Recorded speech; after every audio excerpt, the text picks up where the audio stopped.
Sudah? Pemuritan. Perintah agung Tuhan Yesus Kristus kepada umatnya, Matius 28:19-20. Bukan hanya memberitakan Injil saja, tetapi pergilah kamu beritakan Injil, baptislah mereka, ajarlah mereka, jadikanlah mereka muridku. Dan perintah agung tersebut diberikan kepada semua orang percaya, bukan hanya kepada para pendeta, penginjil, guru, nabi, rasul. Gereja yang melakukan pemuritan akan memiliki jemaat yang berpengertian di dalam mengasihi Dia. Matius 22:37. Jadi pemuritan perlu yang pertama pergi atau bersaksi. Jadi Bapak Ibu Saudara, kita harus bersaksi, memberitakan Yesus itu Tuhan. Kita sudah belajar bagaimana cara menginjil. Ada 3 cara menginjil, yaitu singkat. Kita bisa berkata kepada jiwa-jiwa, Yesus itu Tuhan.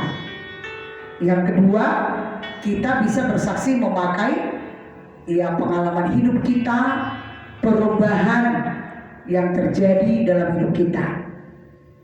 Apa-apa yang telah terjadi, yang telah berubah dalam hidup kita setelah kita lahir baru. Amin. Kemudian kita perlu dibaptis.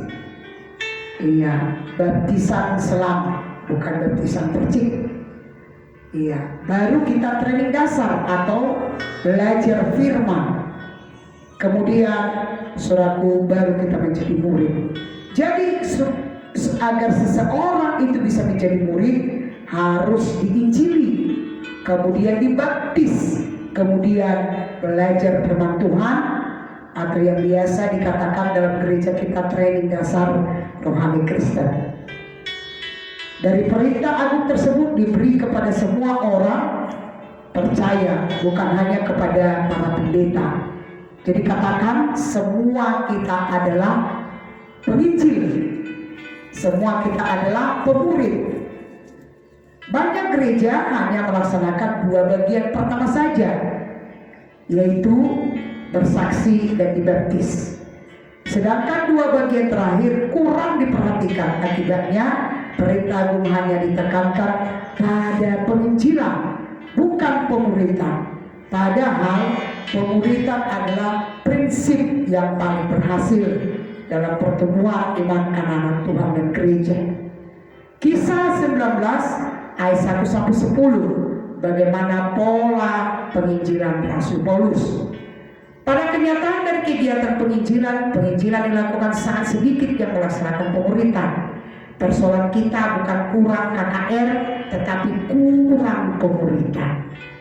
Jadi mari setiap jiwa-jiwa yang kita injili harus kita muridkan, supaya dia menjadi murid sama seperti kita. Kita pun harus menjadi murid agar kita dapat memuridkan orang lain.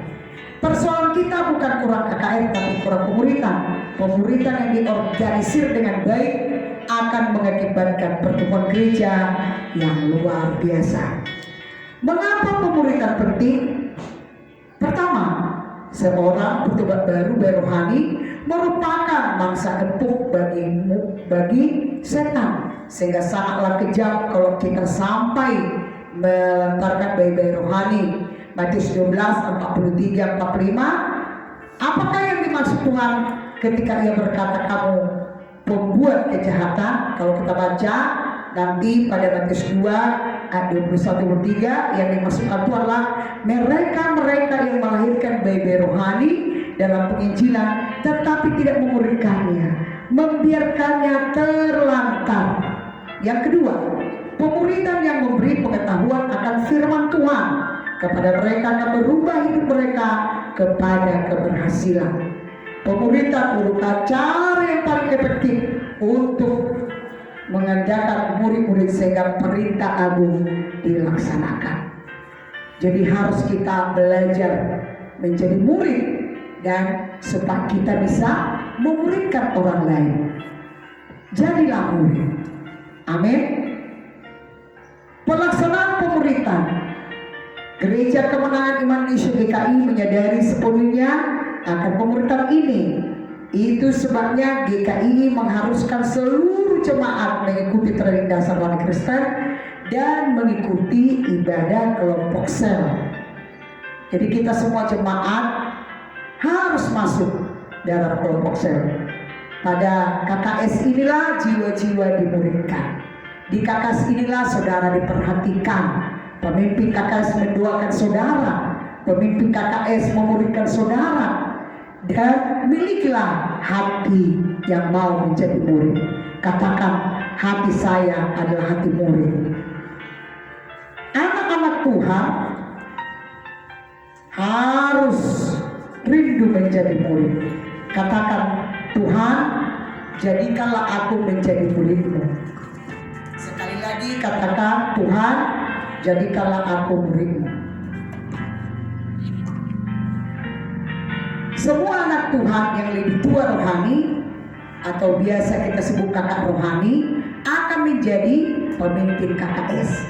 Jadi semua kita yang di KKS ini memiliki visi menjadi pemimpin KKS yang setia mengikuti kebaktian minggu dan kebaktian KKS, berdoa dan membaca Alkitab setiap hari, sudah mengikuti training dan baptisan air, sudah menerima baptisan Roh Kudus, dan membimbing pedoman-pedoman baru yang melalui perkunjungan. Jadi supaya kita menjadi pemurid, kita harus penuh dengan Roh Kudus. Mari kita penuh Roh Kudus. Yang sudah bisa bahasa roh, banyak bahasa roh. Paulus berkata, aku bahasa roh lebih daripada kamu semua. Setiap orang percaya harus menjadi saksi dan mengadakan diri dengan membawa jiwa-jiwa pada Tuhan. Itulah tujuannya mengapa kita masih hidup tinggal di dalam dunia ini. Amin. Ya. Bagaimana menginjil dan memuridkan jiwa-jiwa? Yang pertama, kunjungi jiwa tersebut untuk kepastian keselamatannya. Iya. Terangkan keselamatan adalah anugerah. Efesus 2 ayat 9. Dia harus bertobat dan meninggalkan ajimat dan tangkal-tangkal. Ulangan 7:25 sampai ayat 26. Menerima Tuhan Yesus lahir baru. Yohanes 1:12, Yohanes 3:5. Sudah mendapat hidup yang kekal. 1 Yohanes 5:11 sampai 12. Dosa diampuni. J1 ayat 18, 1 Yohanes 1:9. Bebas dari kutuk kegelapan. Ya, Galatia 3:12-13. Bebas dari kuasa kegelapan. Kolose 1:12-13. Punya kuasa mengusir setan dalam nama Yesus. Markus 16 ayat 17. Boleh berdoa dan akan dijawab Tuhan. Matius 7:7. Jeremia 33:3. Kunjungi lagi jiwa baru tersebut dan ajak mengikuti kebaktian minggu, mengikuti training KKS. Ingatkan dia untuk setia membaca firman Tuhan dan berdoa secara teratur. Mari kalau kita menjadi murid, berdoa secara teratur, membaca firman secara teratur, bukan bolong-bolong. Hari ini baca, besok tidak. Harus kita, karena murid itu berasal dari kata disciple.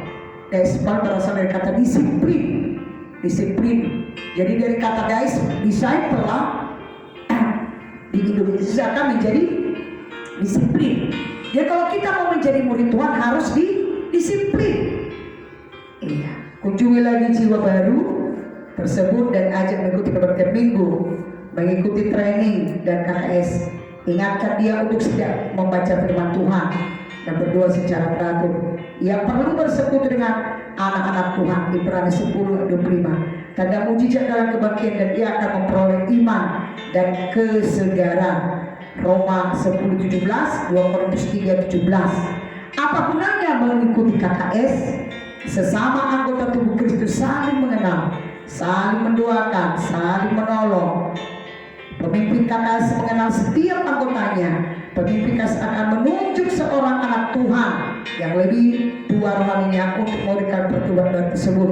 Mereka saling memperhatikan, yang sakit didoakan, yang lemah dikuatkan, yang kekurangan diberi bantuan. Terangkan apa pentingnya berdoa. Sebab ada iblis. Jadi kenapa kita berdoa? Karena ada iblis. Seandainya tidak ada iblis, kita tidak perlu berdoa.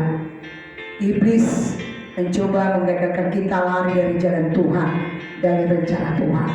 Sebab ada iblis, Efesus 6 ayat 12, Markus 16 17, 1 Petrus 5 8. Jalan yang ditentukan Tuhan untuk menerima berkat Tuhan, Yakobus 4 ayat 2. Tidak berdoa adalah dosa, Jeremia 10 ayat 25. Beroleh sukacita, tambah kesengsaraan dan kekuatan, Jeremia 31 ayat 25.